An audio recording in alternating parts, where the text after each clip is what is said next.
Welcome, everyone. We'll be waiting 2 to 3 minutes to get started as a courtesy to those who are still in the middle of connecting.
Welcome, everyone. Thanks for joining us and thanks for being part of our community. We have some fascinating content for you today, but first, a few reminders. Please feel free to ask questions at any time by typing them in the IM window. Be aware that any questions you post will be publicly visible. However, if you prefer, you can post your questions anonymously by checking the little box right below where you enter the question. We've had a large number of people register for this webinar, and we're thrilled to see such interest, but it means that it may be impossible for us to respond to the large volume of questions in real time. We will do our best to get to as many as we can, and we have several dedicated people standing by just to answer questions, but I wanted to provide an additional mechanism to ensure everyone's questions get answered. If you'll visit aka.ms/MCAS-Q&A, and I'll post these links in a moment here, you'll see a post dedicated to webinar questions. We'll be reviewing the question transcript after this webinar and we'll post further answers there. And if you're listening to this after the fact as a recording, that's also a great place to ask questions. So feel free to reply to that post with any questions that you have. Please note that this webinar is being recorded and will be shared publicly. We'll post the recording on our community at aka.ms/MCAS recordings. And while you're there, please join our community by visiting aka.ms/security community. That's the best way to ensure you don't miss any future webinars or major announcements. On our community, you can speak directly to our engineering teams that create our security products. You'll be able to influence our product designs and get early access to changes by doing things like participating in private previews, requesting features, giving feedback, reviewing our product roadmaps, attending in-person events, or joining webinars like this. We believe that the best way to improve our products is by removing any barriers between you and the people that create them, so we hope you'll join us there. We have some exciting content for you today. This is part 1 of a 6-part webinar series on Microsoft Cloud App Security, or MCAS for short. Throughout the series, we'll be walking you through all the major pillars of functionality, showing you how to deploy and configure each part. Today's focus will be on using MCAS to protect your sensitive information anywhere in the cloud. I'd like to introduce you to our presenter. Yohan Mallet is our resident MCAS expert. He's a senior program manager on our MCAS team and part of what we call our Get to Production group. The focus of his role is to help our customers deploy and configure MCAS, so he's very well suited to help you with this topic. Without further ado, I'll hand it over to him. Yohan? Thank you so much, Ryan, for this perfect intro, as usual. So thank you all for joining today. Very excited to have you all here listening to our webinar for this first session. And today, as you know, we will talk about protecting your data in the cloud using Microsoft Cloud App Security. So when I was preparing this webinar, I had a few slides that I thought would be great to show you why is it so important to protect your data and what are some of the basic things that you can actually do. And then I actually looked at the news and trashed my slides. And instead, I think we just want to look at the title of this article. Misconfigured box accounts. It could have been any other cloud provider, whether it's G Drive or OneDrive or Dropbox, basically anything, or Amazon for that matter. But misconfigured, it leads to actual leaked sensitive data. And today we're going to try to find out how you can prevent that, different ways that MCAS can help you do this, and how you can easily deploy this in your environment with very simple policies. The whole step would take just a few minutes. So let's start with before we get to that, let's start with a very short intro on what MCAS is. We could have a whole hour showing you all the great features that it has, but today we'll just focus on information protection. But I would just want to make sure that you guys are aware of what this product can do. MCAS is what we call a CASB, or Cloud Access Security Broker. And just like most CASBs, it can help you protecting all of your needs with regards to cloud applications. So first of all, identifying unsanctioned applications.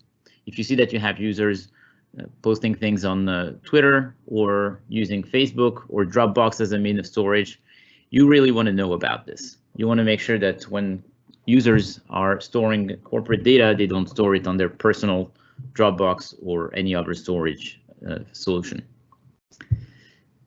Then you also have the sanctioned apps. These are the apps that you actually want in your environment.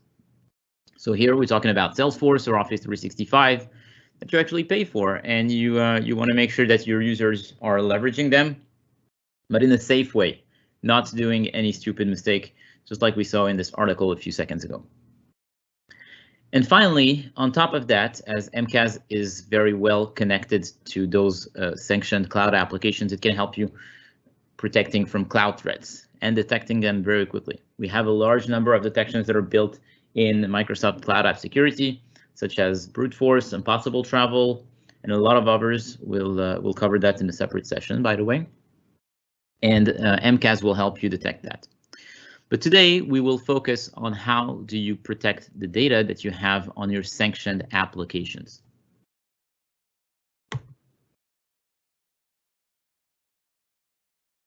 And of course, the information protection story at Microsoft is not just Microsoft Cloud App Security. Microsoft Cloud App Security is the cloud piece of it. But if you really want to have a full picture of the information protection story, you really want to look at Azure Information Protection. We actually have a separate webinar series about this. And the idea is that Azure Information Protection, or AIP, can help you discover the confidential or sensitive data that you have in your environment and classify and protect it within your environment, whether it's on-prem or thanks to MCAS in the cloud. So now let's see how we can help you with your data in the cloud. Very simply, we're going to go with 3 steps. Step number 1, you're going to discover what type of data you have in your environment. So the first thing you'll want to do is connect your applications using to MCAS, using the API-based connectors that we have. And it will automatically give you visibility into the sharing level that you have on those applications for whatever files your users have stored on them. You'll be able to start putting up some very basic audit policies just to find out exactly where you stand, what type of data you have, what access level it has, and what type of content it is. Then part number 2, you really want to start finding out what are your exact needs. So every corporation is different, but for one organization, for example, let's imagine a healthcare facility, you would be very, very careful about storing social security number of your patients. For another company, it could be credit card numbers or basically anything else. Some companies also have very specific data types and they want to add their own data types. But identifying within your organization what are your exact needs is a critical step. And that brings us then to step 3. Once step 2 is done and you know exactly what you want to monitor, then you can create those advanced policies that will help you detecting exactly the type of data that is stored in your environment. And you can take remediation action. Remediation action can be things very simple, such as a sensitive file is shared, let's unshare it. Or if it's shared externally, let's allow only internal sharing. It could be a little more advanced. You could actually decide that it's fine. A user can share his files, but it has to be protected using AIP. And then if it is, only approved and allowed users will be able to actually read the file.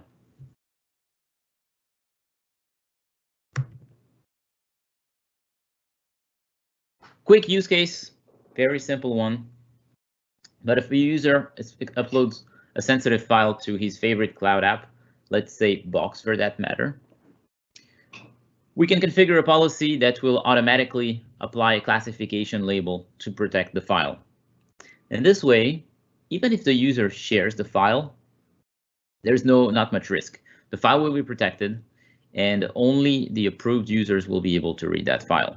If it gets into the public, it doesn't matter. The protection is built into the file, and there's no chance for any other user than the ones who are approved and able to view that file to actually access its content. Additionally, if needed, you can also configure some alerts that the admin will review, and that will help you have some level of investigation to find out who is actually even trying to share those files. One question you may ask is, how do we actually find out if there is a sensitive content in this file? Well, it's quite simple. We have actually developed an engine called Data Classification Service.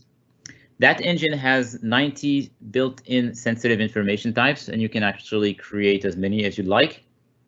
And these types help you find out the most common pattern of data within a file. It could be social security numbers, it could be credit card numbers, passport numbers. There's a lot of them. I'm not going to list all 90 right now, but if there is something that you need and is not there, you can actually take any of the templates that are there and modify them, edit them to fit your needs, or you can create a new one from scratch. And based on that, you're usually able to find out what type of content is in your files, and that helps you having a better filter on the type of files that you want to act upon. And with no further ado, we'll go with a demo.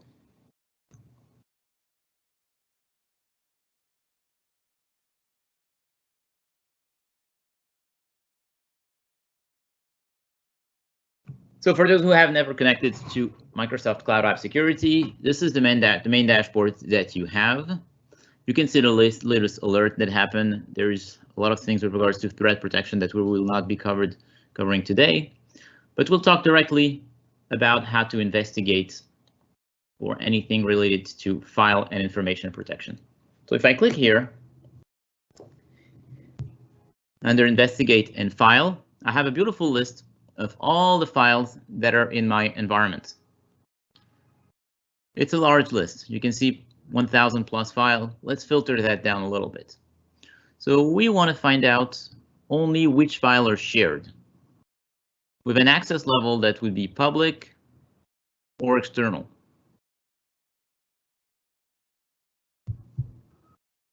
And then very quickly, it gives you a little less file, only 25 for today.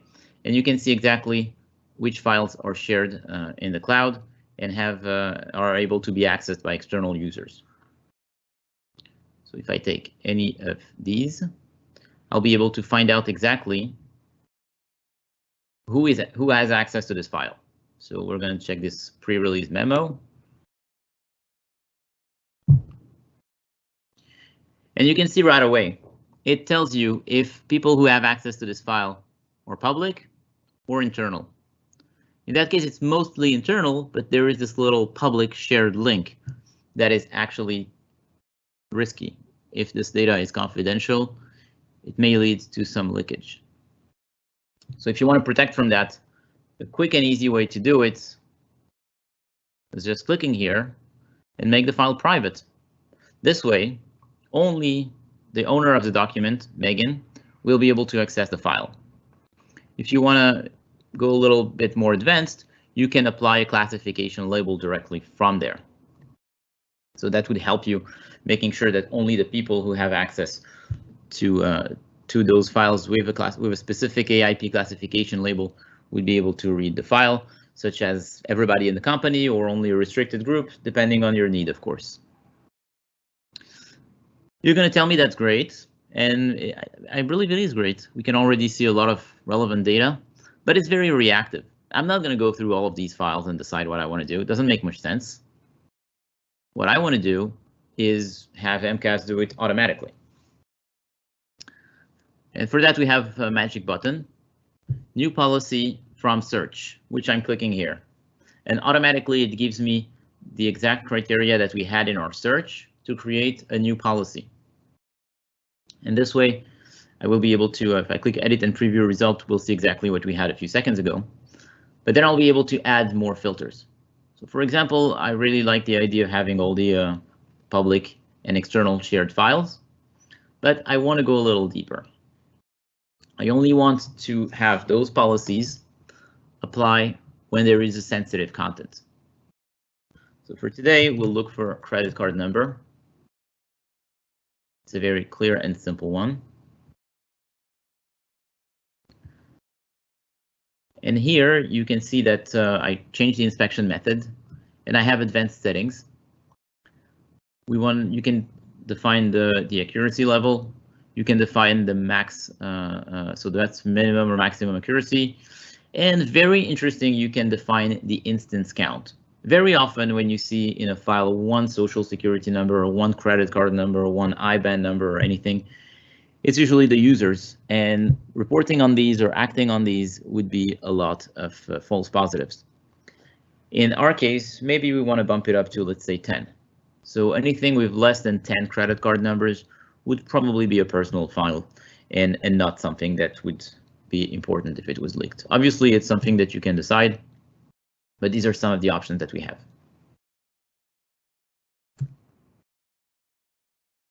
Then you can decide whether or not you want to create an alert. And those alerts could be sent as email, text message, none of these if you want, and simply have it as an alert in the MCAS console. Or you could actually have it sent to a flow, which will trigger some actions that you would like. We're going to uncheck that for now. And the idea then is that you can actually apply some governance activities based on the content of those files. So for every file that is matched, on top of this alert, you can define governance. And if I click on box, you can see some very extended governance options, such as removing external user, removing a direct shared link. These are this one checkbox would have saved a lot of hassle to the people who were impacted by the article that I shared with you a few minutes ago. And being able to have this type of things would really help. And as you see, it can literally take a few minutes to enable it. Same thing with OneDrive for Business. We have the same type of governance, the ability to make the file private or only remove the external user, which include the external public link. Another governance action that I really want to focus on is apply classification label. Here you can decide which AIP label you want to push on those files.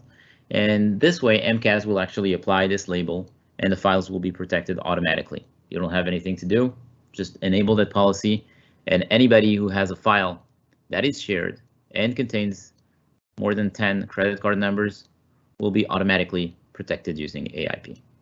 Same thing with SharePoint if you would like. All of these automated controls can really help you lower the risk in terms of sharing. And we know that those very powerful cloud technologies now can lead to some very simple mistakes from your end users. And having this type of governance will definitely help you reduce that. There are a few more scenarios that I want to show you. I'm going to cancel that. And I want to show you some other file policies that you can actually create that will also help you limiting the risk of data exposure. One thing you have to be aware of here is this list of templates. So if you would like, you can look at them offline in your own environment, or if you don't have an environment, feel free to create a trial. But very simply, you can enable them and have some protection almost automatically. Right now, we're checking something very simple, is whether or not you have some files that are shared with your favorite competitor. Needless to say that you know who your competitors are, and you would just have to replace this here, and you would be able to find out if somebody is doing any kind of espionage and working with competitors. It's very common now. We have some horror stories of that kind, and this type of templates in literally 2 clicks can help you mitigate that. Again, once you have this policy configured, you can decide whether or not you want some inspection, and then you can apply those governance actions.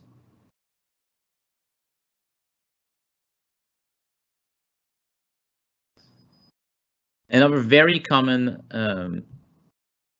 use case that I've seen is filtering that by application.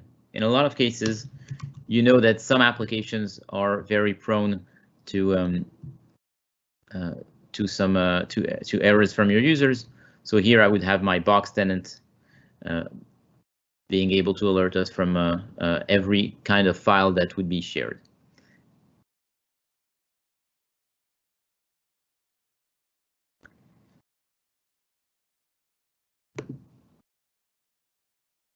Okay. So now that we have seen how you can proactively protect yourself, there is something that your manager will very often ask you about and that you really want to report on as well. And it is, can we actually have some reporting based on those files? I have a lot of files that are shared. I have a lot of policies. I want to know exactly if I can export that and share that with my management to show the impact of the work we're doing here. So we have some very interesting data management reports that you can see in that section here. So I'm going to show you all 3 of these. These are pretty simple, but you can see either per application which files are shared. For example, you can see that we have 5 files that are publicly shared on OneDrive, and I can click here simply, and you will see them automatically, and you can directly act on it. You could do that with any of the other applications. One of the beauty of MCAS is that it's completely app agnostic. The features that I'm showing you are not necessarily only for Microsoft products, but they work exactly the same way with Box, with Salesforce, with G Suite, and this is something that you can leverage for any of the cloud apps that we can integrate with. If I go back to the files, I'll show you the other reports. Outbound sharing per domain is very interesting. It can also show you if there is a competitor in here, you would know that there is some very, very serious issue, and you would be able to identify that within a few seconds.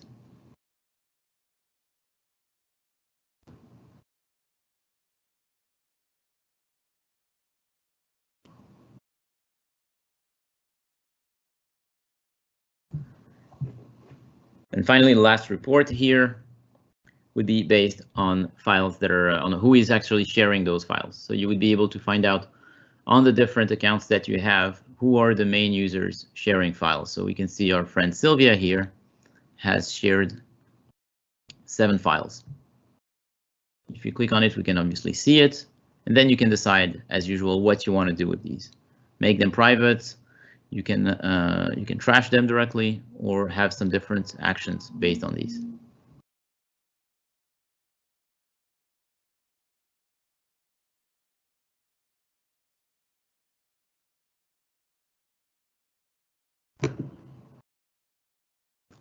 And you can decide what type of authorization you want. You can suspend a user. If you see that a user, for example, is sharing way too many files, you may think that his account is compromised. And if that's the case, you can suspend him or require that user to sign in again. If, for example, you may think that his session was stolen, you can simply void it and require another sign-in. Or you can say that's perfectly fine, and I will mark this as completely authorized because I have checked that user and I know that his activities are perfectly legitimate.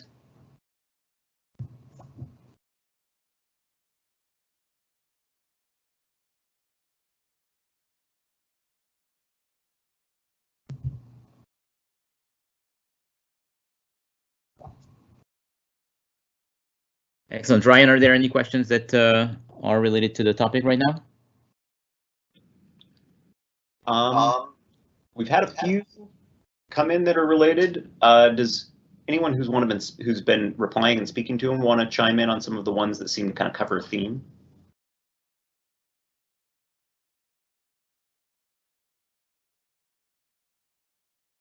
I think there's nothing that jumps out to me as particularly targeted at this that you didn't eventually get to covering, but I'll let anyone pipe up if they feel there's something that is critical before moving on.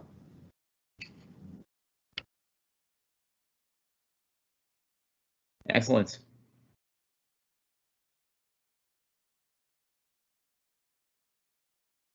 So Johan, maybe here a question from Riaz, which is, what's the difference of applying AIP labels from MCAS versus setting up auto-labeling through Security Portal, so the SCC, the Security and Compliance Center?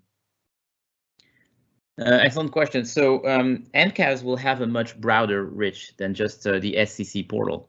With MCAS, you can actually configure those labels not only for Office applications, but also for your third party that you are integrating with.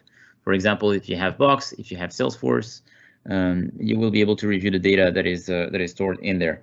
Same with Google Drive. We're also able to apply classification label if that is what you are using in your environment. So it goes a bit further in the sense that it gives you a one-stop shop for all your cloud applications, and it gives you the ability to have one place to configure to be able to secure your Microsoft applications and your non-Microsoft applications. So that's the idea where you can actually apply those AIP labels for not only, as I said, Microsoft, but also for third-party applications. We've got a question around whether this protects only Microsoft documents. Can you speak to a little bit to what degree it is cross-platform? So with regards to which document can be protected, if we're talking about AIP, it's basically any document that can be protected using AIP. So we have, as of now, Office documents, and moving into the MIP SDK, which is our newer iteration and our newer engine working with AIP. We're also able to actually protect PDF files nowadays. We may have some other third-party content in the future. If there is any specific need that someone has, we're very happy to hear it and take the feedback back to the team. As of now, it's going to be mostly Office document that can be protected, as well as PDF, and they can be protected not only within OneDrive or SharePoint, but also within other applications.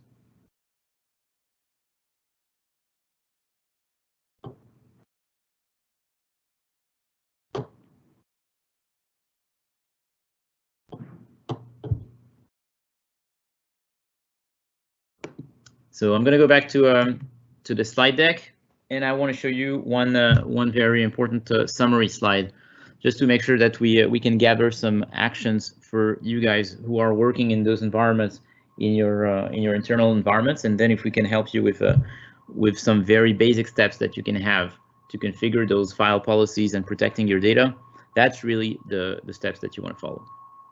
So first of all, as I said, the first thing you want to do is connect MCAS to your cloud applications, whether these are Microsoft or third-party applications. We support a large number of third-party applications such as Amazon Web Service, G Suite, Box, Dropbox. You really want to connect all of these that you own in your environment. Once you have done that, you can start identifying which shared data is stored in the cloud. So either it's shared or important data types such as credit card numbers, social security numbers, whatever is relevant for your environment. You want to first find out what is stored in your environment and what is important for you.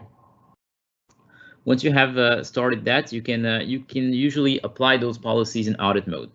So when I showed you those policies, you saw at the end there is this governance section that allows you to apply actions such as preventing from sharing by removing making files private or removing external links. Usually what customers tend to do is starting with audit mode. Enable the policy, but do not enable the governance action at first. You can just keep it for a few days and verify that you know exactly what will be the impact in your environment once you enable this governance action. And finally, when you have made sure that your filters are good enough and you will not have any major business issue by removing some of those sharings or adding some more restrictions, then you can apply those governance actions. You can do this kind of remediation. And that's where it will really help you to limit the amount of risk in your environment and to secure the shared documents or even non-shared documents you have in your cloud drives.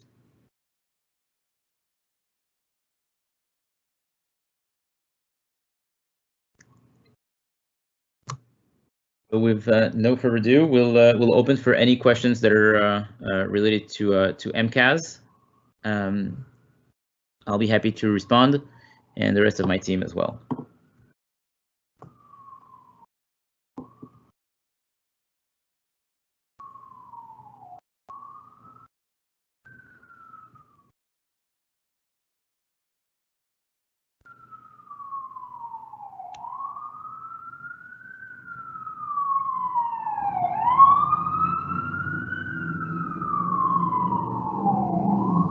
I'm going to just admit here, I'm scrolling through and checking out which questions we haven't gotten to yet. So I'll post these in just a minute. Sure, and we'll be happy to respond by typing as well.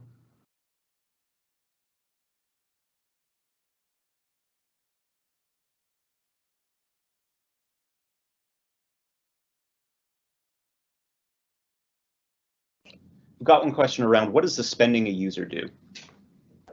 I'm sorry, would you mind repeating? Yeah, what does suspending a user do? You were demonstrating earlier suspending a user. Yes, excellent question. So suspending a user will actually suspend that user in Azure AD. MCAS is strongly connected to our Microsoft product, part of EMS, and of course Azure AD. Suspending it will suspend his Azure AD account. Okay, great. Another one we've got is AIP labeled no protection documents are not relabeled by MCAS. Will this change in the future? Non-protected, I will have to get back to you offline on this one. Okay.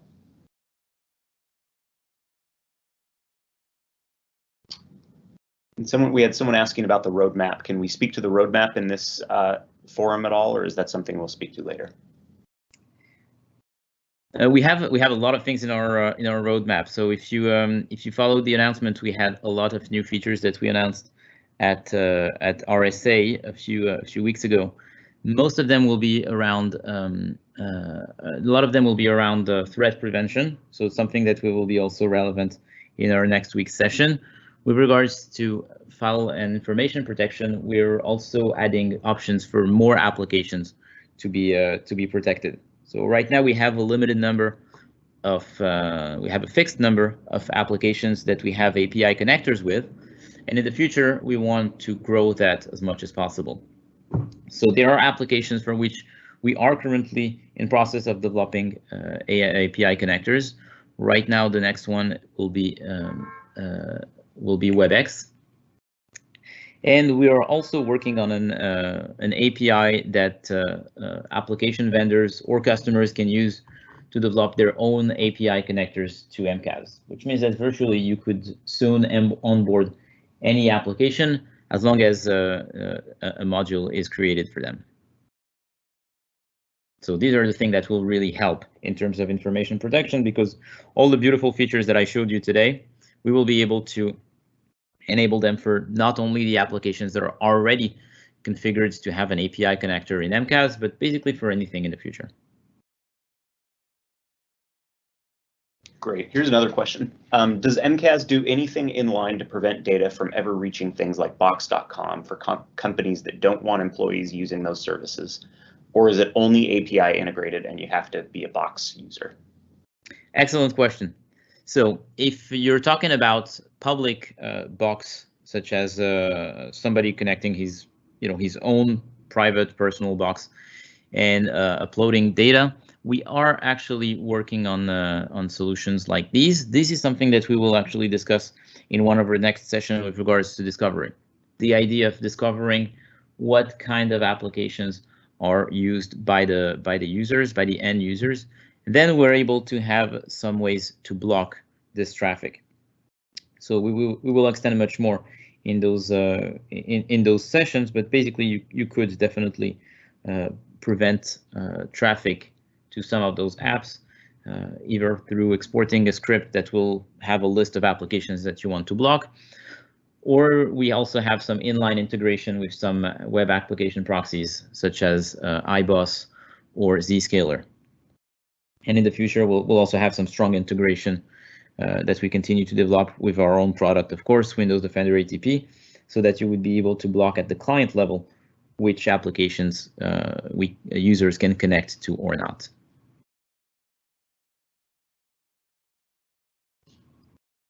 Great. We've got one very straightforward question around how do we enable or start using MCAS? How would people get started with this? Excellent.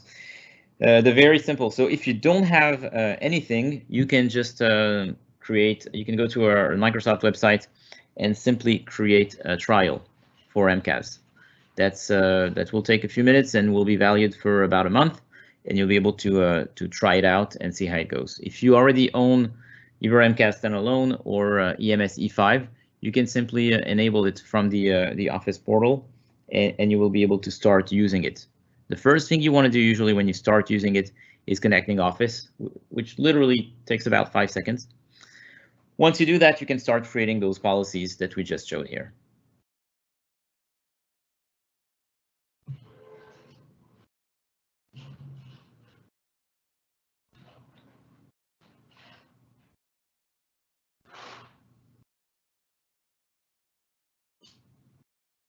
So another subscription related question, is it a subscription or something to set up in Azure or O365? If it's integrated with Azure AD and integrated with on-prem AD, will suspending disable on local AD? Excellent question. So for the first part of the question, is it subscription or something to set up in Azure or Office 365? Well, it would be MCAS would be a separate subscription. It's part of EMS E5. You also have a lighter version of the product called Office Cloud App Security, which is bundled with certain versions of Office 365 that you can use already. But it's not necessarily it's not packaged with Azure AD specifically, if that was the question. Now for the second part of the question, which is how does it will it suspend the user in local AD? So the way it works is that if you are using Azure AD Connect to sync your users from on-prem to the cloud, you can suspend them. It will suspend them in the cloud. However, when the sync kicks back in, they will be re-enabled. You would be able to, if you really have that need, we can take it offline. You can ask questions on the portal, and we can help you. There are ways you could, using Flow integration, have some user disabled back on-prem, but it will require a little bit more of an involved process. But as of now, it will only disable the users in the cloud. Okay, great. Thank you for that. We have a classification related question here. Does MCAS rely on AIP for classification settings, or does it have its own classification engine? It does rely on AIP. MCAS doesn't have its own classification that is as advanced as AIP. So we are relating on that to make sure that you have a very strong way to classify documents and protect them. Does MCAS support detecting sensitive data in Teams conversations yet? Conversations, not yet. The files would be treated as SharePoint files, so you would be able to detect them, but not in the conversations yet. Okay. For DLP, can you speak a little more on how you would detect PHI, PII, or PCI data matches? And does CAS need to access to the database where the PHI info resides? So the way we can actually do that would be by detecting the content in the files that are stored on your cloud application. So for example, if we have some, let's say, Word documents that contain lists of social security numbers, we would automatically notice that this is PHI, and we would be able to let you know, provided you configure the right policies. So I'm going to go back to that quick demo environment that we have here. But if we simply create a file policy, and we can remove all of that, so you can say I want really all the data that will contain PHI. So for that, you could choose the relevant sensitive types that you have. And here we have a category for medical and health. You could simply check all of them, and you would have a lot of data related to PHI. So of course, we could have done the same thing with medical or with financial or privacy, GDPR, basically anything that is relevant in your environment. But in that case, for example, PHI, it would be using the content inspection and finding out which are the relevant data types for your environment. Once you do that, you have this full list, and you can configure all the advanced settings that you like. And based on that, we could say any PHI data, and if we enable it, it will actually give us a full view of all the PHI data that is stored in the environment.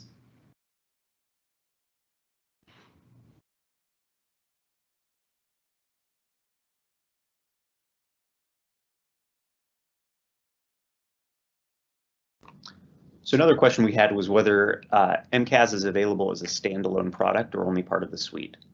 Yes, it is. I'm not going to start with pricing. This is not something that I'm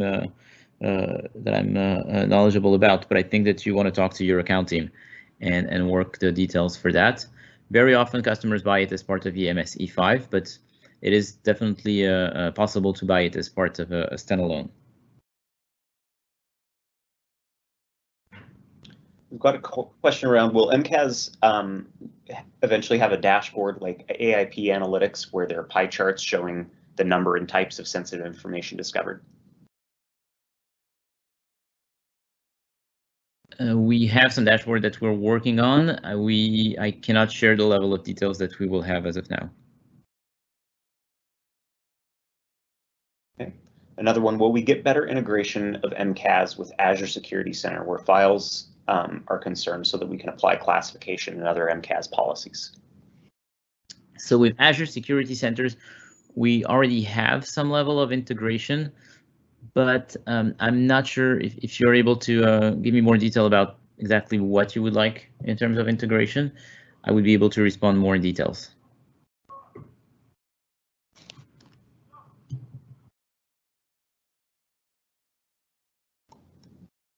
I'll wait for a follow-up, but in the meantime, we can respond to our questions.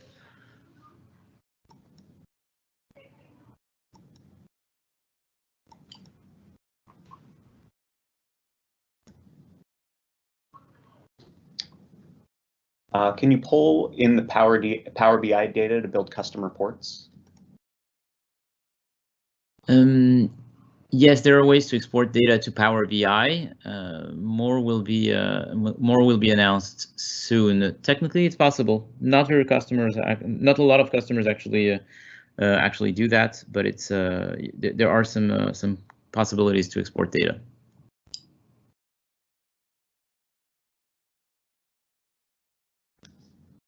We've got one here around how many OOB rules can be present inside a policy. I tried using all 90 and the MCAS system crashed with governance logs not showing anything. The use case being finding all the sensitive data. Define crashed. That's a very big word. If you tell me that it took a while, it may be because you may have a lot of data stored in the environment. If that's the case, it can actually take longer to scan.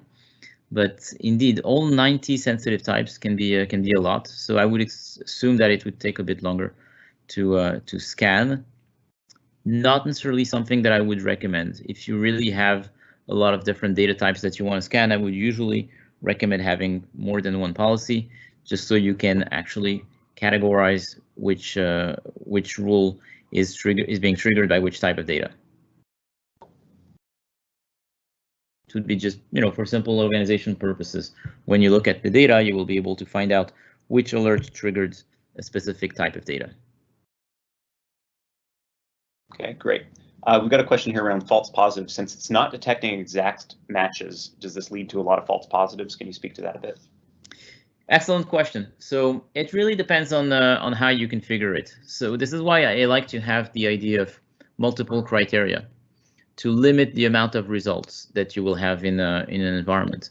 The way that, first of all, the way that the data classification engine works is that it will contain usually a pattern match plus some type of a keyword at proximity. So for example, we'll take this example that I have worked on quite a bit, but for social security number, you would need to have the typical 9 digits for a US social security number with or without the hyphens in the middle. And you would need to have some proximity of a word such as SSN, social security number, social security, social. There's a large list of words that would actually make much sense if they are near a 9-digit sequence. If they're not near a 9-digit sequence, they wouldn't make sense. And if you have a 9-digit sequence without any of those keywords, it could lead to a lot of false positives. So this is why we have already that built in the data classification service engine. So that's already number one, to limit the false positives. Number two, when you create a rule, there's not only inspection that you can have. You have a lot of different criterias and a lot of filters that you can put in. So you could filter by application, for example, if you only care about the data stored on Amazon, let's say, or you could filter by access level. That's what we showed earlier, only for public documents, or by user groups. If you want to say, I really don't care about what my users are sharing, except if they are from a group that's like execs or VIP or something like that, then you would be able to have some very granular policy, and that would give you much less results. And I don't like to talk about false positives, because usually if there's a match, it means that the data was simply matched. It means there is a social security number or whatever type you guys were looking for. But having other criteria to make sure that what you find is actually relevant, that's usually the key to make sure that you don't have alert fatigue and don't have too much data to go through.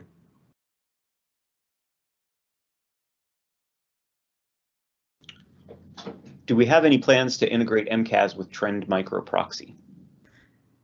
Right now, not that I'm aware of specifically. We have nothing against the idea. I see the question from one of our users. So if you guys want to talk to Trend Micro and tell them to integrate with us, we will definitely entertain the discussion. Okay, for the social security number check, does MCAS make a call to the SSN website or service for validation like Netscope does? No, it doesn't. It will check for pattern and for proximity words. Okay, great. There's a new Azure credential scans in AIP. Is this showing in MCAS as well from content inspection?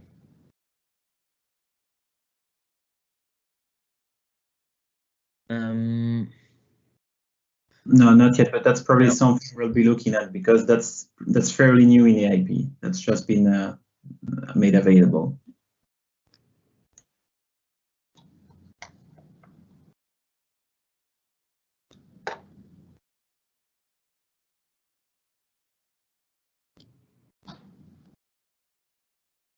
Okay, great. Well, we're giving a couple more minutes there for additional questions. I'm going to post some links here for everyone. If for some reason you don't have the rest of the webinar series, here's the link for that, aka.ms/MCAS webinar. We've had lots of questions about how to get the recordings. You could find them at this link, which is aka.ms/MCAS recordings. We also had questions about the, we mentioned the Q&A at the beginning. In case there's something we missed here, we will be analyzing our Q&A transcript and posting any additional things or something we want to explain a little further at aka.ms/MCAS Q&A. So please stop by there, or if you're listening to this as a recording after the fact, that's the place to go and reply to that post with any questions. And then the final link I'll give out here is we would love to have all of you as members of our security community. And you can join that by going to aka.ms/security community. And we have there, of course, the MCAS group, but we have a bunch of others too: Azure Security Center, Azure Sentinel, AIP, all the other groups, as well as just general security discussions. So anything else you might want to cover there. We've got a couple new questions come in, so let me look at those. Is the MCAS DLP engine different from the Office 365 Security and Compliance Center's DLP engine? So the DLP engine is actually the same. It's the data classification service, and we're trying to mutualize that to make sure that there is a similar experience, whichever product you're using within Microsoft products. Okay, and does this integrate with on-premise servers and data? Define on-premise servers, but if you have, for example, we have ways to integrate with some of your on-premise applications, for example. That would be a discussion we will have during the session about conditional access app control. You can actually use conditional access app control to proxy the traffic to an application that is on the premises using app proxy using the Azure AD app proxy. But if you're talking about simple file shares, for example, that's not something that MCAS will do. Can MCAS be used in private non-internet environments? If so, I assume it supports offline configuration and policy updates. So MCAS is really a cloud-based product. It will help you to protect the data that is stored in your cloud drives. If you have anything that is on-prem, MCAS is usually not the best product for that. But if you're looking into information protection solutions for on-prem, then you can use AIP, which will help you protect your data directly on-prem. Okay, great. Can we search for third-party sharing? That is CFO shares and other auditor shares and personal cloud addresses. Can MCAS catch that sharing? Yes, very simply. So we actually have a template here. So I'm on the perfect screen and I'll show you that directly. But you can say file shared with personal email address. So for example, you would have collaborators from any domain, and that would be any of those emails. You can add anything you'd like, of course.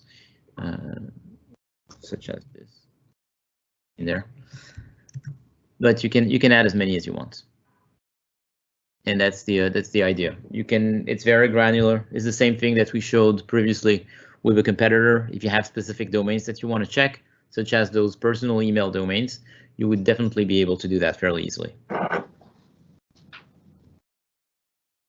Okay, Is LGPD from Brazil in our roadmap, and do we have templates available for that yet? I would assume LGPD is some type of data protection regulation. I'm not aware of specific templates, but we can definitely look into that.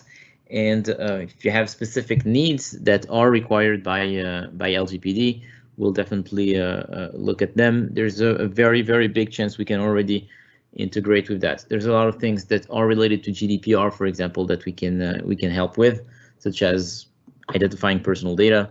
I'm pretty sure a lot of them will be similar. Okay. Wouldn't Cloud App Discovery Access scan on-premise? Cloud App Discovery, you mean the way to discover applications that are used by end users. It will scan for the applications that your users are leveraging using either integration with Windows Defender ATP or some type of on-premise log collector to review the logs from your firewalls.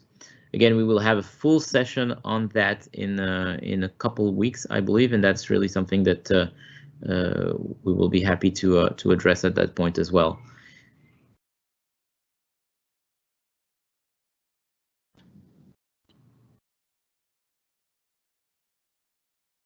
Okay. If something confidential is shared with a user from someone outside the organization, is there any way to protect that with MCAS, or can MCAS only protect files that originate from your own organization? So you can only view the files that are in your organization. If there's if you are applying, for example, those AIP labels when a file is shared, then if it gets reshared between two completely foreign organizations, it doesn't matter anymore. At this point, you have protected the file. Once the file is protected, you are fine. If for some reason some third-party company has data about you, unfortunately, you wouldn't be able to notice that. Yeah.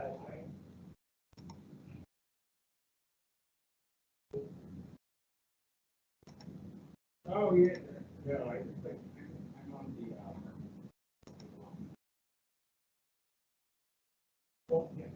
Okay, we'll give just another minute or two here if anyone has any other questions.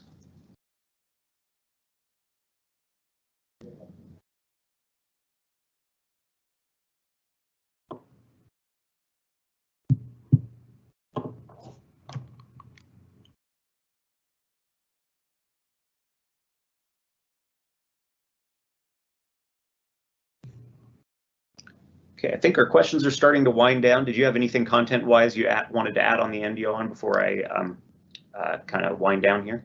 No, not as of now. If there are any additional questions, we're always happy to respond through the forums and reach out directly by then. If there and we will have further sessions in the next few weeks for other topics, all related to MCAS.